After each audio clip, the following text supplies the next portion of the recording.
Hello everyone, कैसे हैं आप सब और क्या हाल समाचार हैं आपके। आज हम उस शेयर के बारे में बात करने वाले हैं जिसका कमेंट में बहुत बार पूछा जा रहा था। 140 रुपए का शेयर है और ये जिस सेक्टर से बिलोंग करता है उस सेक्टर में बहुत ही जबरदस्त ग्रोथ होने वाली है, लेकिन उस सेक्टर का प्रॉक्सी प्लेयर है। ठीक है, यानी इनडायरेक्ट फायदा।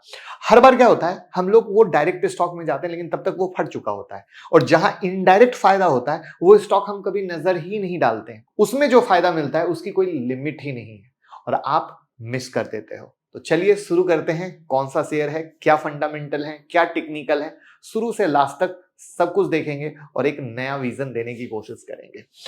तो इस शेयर का नाम लास्ट में बताया जाएगा, जुड़े रहिए। वीडियो के बीच में एक ऐसी बात बताऊंगा जिसको लास्ट में चार्ट से मैच करूंगा और पूरी जर्नी को टेक्निकल एनालिसिस चार्ट और फंडामेंटल की उस पॉइंट से प्रूफ के साथ मिला के दिखाऊंगा। वो लर्निंग को पेपर में जरूर नोट कर लीजिएगा, हमेशा हेल्प करेगी, ये मेरा भाई वाला प्रॉमिस है। तो पेपर पेन लेकर रेडी हो जाइए और लास्ट मिस मत करना। और उम्मीद करता हूं कि जो डेली हम लाइव आ रहे हैं और लाइव सेक्शन में जो हम निफ्टी, बैंक निफ्टी या मार्केट के बारे में डिस्कस कर रहे हैं वो सब चीजें आप सीख रहे होंगे, और साथ में टेलीग्राम पे जो अपडेट दे रहे हैं कि किस तरीके से हमारे स्टूडेंट सीखने के बाद पैसा कमा रहे हैं, इसका अनगिनत प्रूफ है। और लाइव मार्केट भी बहुत सारी अपडेट है जो टेलीग्राम से जुड़े रहने से आपको फायदा देगी, जो आप जरूर जाएं और देखें।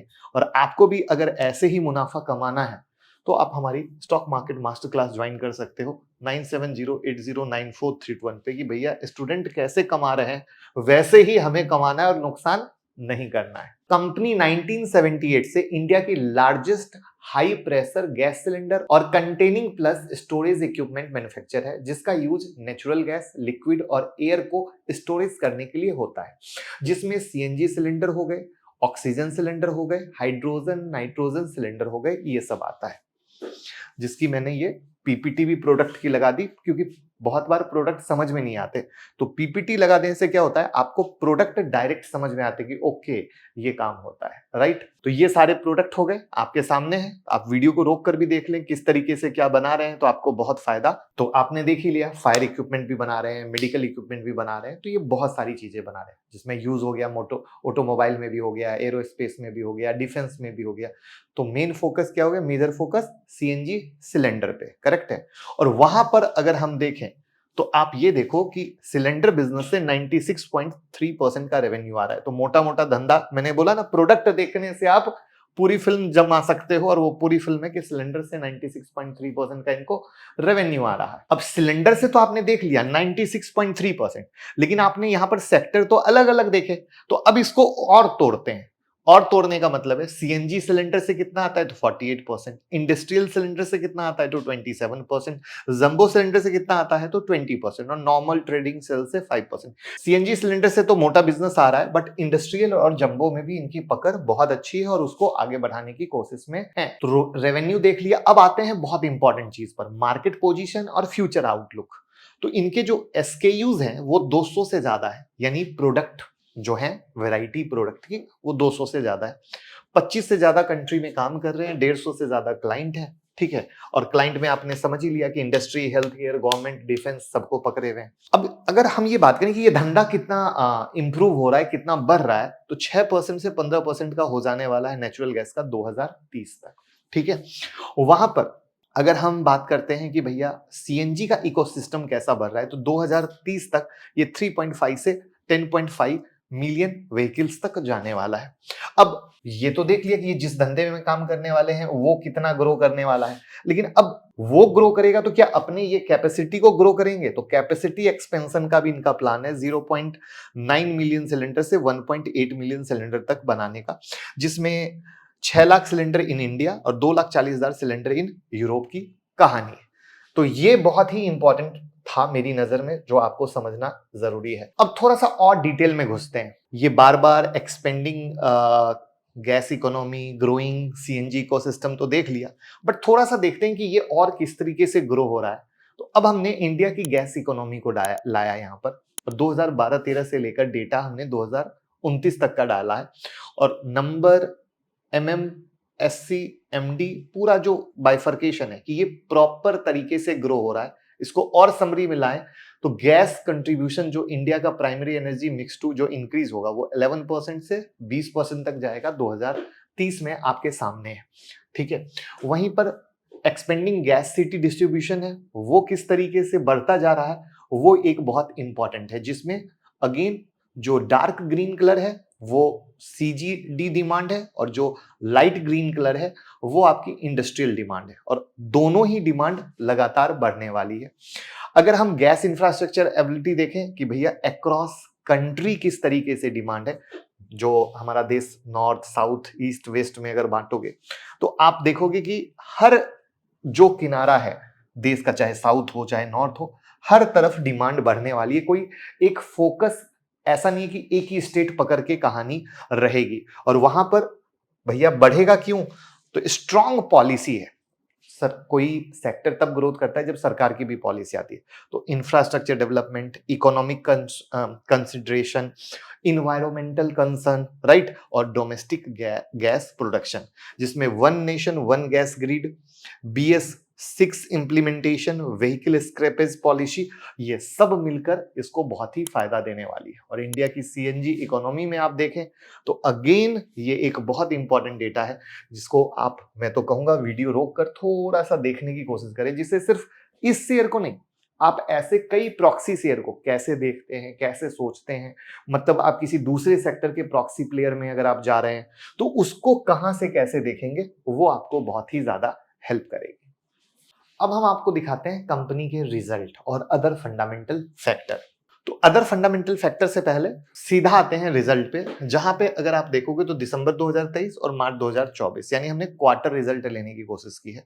तो नेट प्रॉफिट आप देखोगे तो 36 करोड़ दिसंबर 2023 में था, जो घटकर 13 करोड़ मार्च 2024 में हो गया, यानी एक अच्छा खासा खराब रिजल्ट। तो आखिर खराब रिजल्ट का कारण क्या है, तो ऐसा इसलिए है क्योंकि महंगाई यानी मटेरियल कॉस्ट। तो चूंकि ये सिलेंडर बना रहे हैं तो इनका जो सबसे ज्यादा इंपॉर्टेंट मटेरियल हो गया वो हो गया स्टील या रॉड कॉइल, करेक्ट है। तो स्टील का प्राइस 750 से 2000 टन तक चला गया। आयरन के रोल्ड कॉइल का प्राइस 57,900 से 58,950 रुपए पर टन तक चला गया। तो जो एक अनदर लेवल की महंगाई आई मटेरियल कॉस्ट में, उसने इसके रिजल्ट को खराब किया है। अब उस बात को कैसे मिलाओगे, तो उस बात को भी मिलाने का तरीका है, आप गौर करो। इनका जो सेल फिगर है वो 329 है और मार्च का सेल फिगर क्या है, 326 है। अब उतना ही माल बेच के 36 करोड़ कमाया और उतना ही माल बेच के 13 करोड़ कमाया। क्यों ऐसा हुआ, क्योंकि अगेन यहां पर महंगाई बढ़ गई। उस महंगाई को कहां से आप प्रूफ करोगे, तो आप यहां से प्रूव करोगे कि इनका जो मटेरियल कॉस्ट था एक्सपेंस में, वो सीधा बढ़ गया और सीधा बढ़ते ही रिजल्ट आया। कैसी लगी लर्निंग, अच्छी लगी ना, तो ऐसे देखते हैं। यहां पे एक चीज और आपके साथ शेयर कर देता हूं जो आपको अगेन जानना जरूरी है, और किसी भी स्टॉक को कैसे देखते हैं उसमें भी आपको बहुत हेल्प होगी। वो ये है कि 2022 के अराउंड CNG कार की डिमांड में कमी आई है, और सिलेंडर में भी जो सिलेंडर की डिमांड है उसमें भी कमी आई है, और कंपनी का 48% का रेवेन्यू वहीं से आता है, जिसका भी एक इंपैक्ट आप कंपनी पर देख रहे हो। अब यहीं पर अच्छी कंपनी वो होती है जो गलती से सीखती है। जैसे कंपनी चल रही है, CNG कार की डिमांड आ रही है या CNG की डिमांड आ रही है, तो वहां पर कंपनी वहां पर फोकस करिए। लेकिन जब कहीं पर डिमांड घटती है तो कंपनी क्या कोशिश करती है कि हम दूसरे सेक्टर में बढ़ें। और वहीं पर अगर आपको याद हो तो हमने जब यहाँ पर डिस्कस किया था तो हमने कहा था इंडस्ट्रियल सिलेंडर और जंबो सिलेंडर पर ये फोकस कर रहे हैं, CNG सिलेंडर से, कि मेरा रेवेन्यू यहां से आए। जब धंधा हम यही कर रहे हैं तो हम शिफ्ट करें, जिससे कि आगे आने वाला जो रोड मैप है वो मेरा सही हो और मुझे पॉजिटिव दे। तो अब कंपनी अगर यहां से यहां का स्विच अच्छा कर लेगी और यहां से रेवेन्यू अच्छा जनरेट करेगी, तो कंपनी के लिए क्या होगा, फ्यूचरिस्टिक रोड मैप बनेगा, एक अच्छा रोड मैप बनेगा कि हाँ भैया, मैं जब यहां अच्छा कर रहा था तब मैं अच्छा था, लेकिन अब यहां से धंधा घट गया, मैं इन दोनों सेक्टर पे आ गया तो मैं और अच्छा करने लग गया। वहां पर प्रोमोटर होल्डिंग में देखोगे तो 67.39% का कांस्टेंट होल्डिंग है, जहां तक FII DII देखेंगे लगातार एक माइनर होल्डिंग पकड़ के बैठे हैं, FII 0.70 और जो DII है 0.19% का, ठीक है। और पब्लिक भी मोटा मोटा उतने के ही खेल में बैठी हुई है। अब यहां पर अगर स्टॉक महंगा है या सस्ता है के नजरिए पे आएंगे तो मोटा मोटा देखेंगे स्टॉक पी 15.8 का और इंडस्ट्री भी 21.8 का है, यानी वैल्यूएशन वाइज कहीं ना कहीं सस्ता है, लेकिन पीजी रेशियो पर स्टॉक महंगा है 1.44 करोड़ का। प्लेज है नहीं, डेट जो है वो 65 करोड़ के आसपास का है। इस शेयर का नाम है EKC, एवरेस्ट कांटो सिलेंडर। तो वहां पर अब चार्ट क्या कहता है ये समझने की कोशिश कीजिएगा। तो सबसे पहले हम इसके वीकली चार्ट में अगर जाते हैं, हमने इसका मंथली चार्ट लगाया और जैन 2022 का है, जहां पर मंथ में 291.80 का हाई लगाया था। और मैंने वीडियो की शुरुआत में एक चीज बोली थी कि जो सीएनजी की डिमांड है 2022 के बाद घटी है। और आप देखो चार्ट कितना प्यारा काम करता है और किस तरीके से प्रॉपर काम करता है। उसके बाद गिरी और तब वहां से गिरता गिरता ये जो शेयर है कहां तक लो लगाया, 66 का, 1 फेब 2023 को।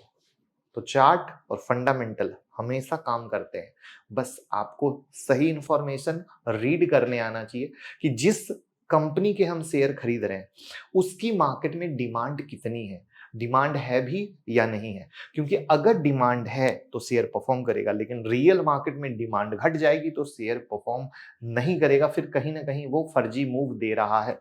उसके बाद जब कंपनी ने, मैंने क्या कहा, अपने आप को बदलने की रोड मैप बनाने की कोशिश की, तो रोड मैप बनाने के बाद शेयर में परफॉर्मेंस आई, शेयर चलना शुरू हुआ।